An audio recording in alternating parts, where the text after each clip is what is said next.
Hello and welcome 92.7 big FM से मैं हूं आरजेपी हूं। एचडीएफसी लाइफ लेकर आए हैं कामयाबी की कहानी और हमारे साथ जुड़े हुए हैं एचडीएफसी लाइफ के financial consultant Arunendra Manoj Tiwari ji. Welcome to this conversation नमस्कार। सर। मैं चाहूंगी आप एक बार हमारे व्यूअर्स को अपने बारे में बताएं। नमस्कार, मेरा नाम अरुणेंद्र मनोज कुमार तिवारी है और मैं भोपाल एमपी से ही बिलोंग करता हूं बेसिकली। और एचडीएफसी लाइफ के साथ 2018 से एसोसिएटेड हूं as a financial consultant. Initial phase में तो मैंने अपना career as a part time start किया था along with telecom business and travel business.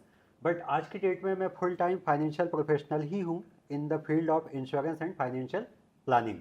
Superb sir. मैंने तो ये भी सुना है कि इस प्रोफेशन को नोबल प्रोफेशन कहा जाता है, ऐसा क्यों और आपकी क्या राय है इस बारे में? डेफिनेटली इंश्योरेंस प्रोफेशन एक नोबल प्रोफेशन है। जी। उसका बेसिकली मेन रीज़न है कि एक ऐसा फेज जब इंसान अपनी लाइफ में सबसे ज़्यादा परेशान होता है, उसकी करेक्ट। फैमिली एक बहुत ही ज़्यादा प्रॉब्लम में होती है, तो सिर्फ एक इंश्योरेंस प्रोफेशनल ही है जो उसको उस समय जाके सपोर्ट देता है। ट्रू। जब उसके ऊपर सभी रिकवरी एजेंट्स, सभी तरह की लाइबिलिटीज़ उसके ऊपर एक बर्डन पहाड़ की तरह गिरता है, तो एज अ फाइनेंशियल कंसल्टेंट उसको एज अ सपोर्ट अवेलेबल होता है। सबसे मेन चीज़ ये है कि हमारे यहाँ एक फाइनेंशियल अवेयरनेस बिल्कुल नहीं है। आज की डेट में एक इंसान 25 की एज में अपना करियर स्टार्ट करता है।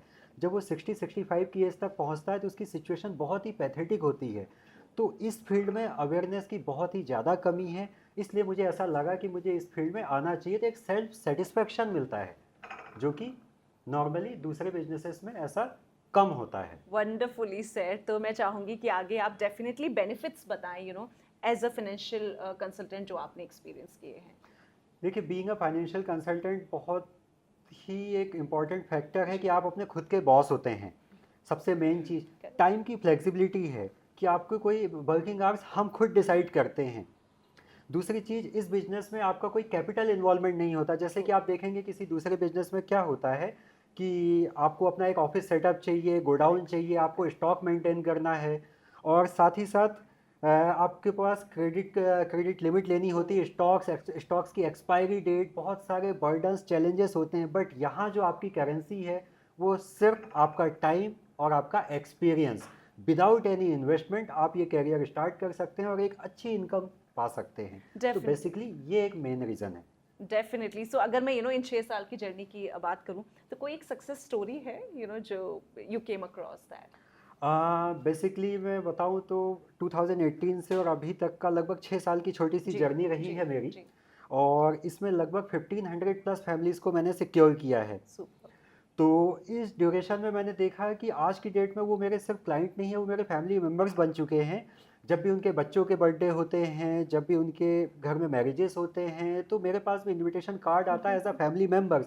और सेम इसी तरह से हम भी अपने क्लाइंट्स को भी अपने उसमें बिल्कुल। बुलाते हैं। जबकि मेरे प्रीवियस किसी बिजनेस में ऐसा नहीं था।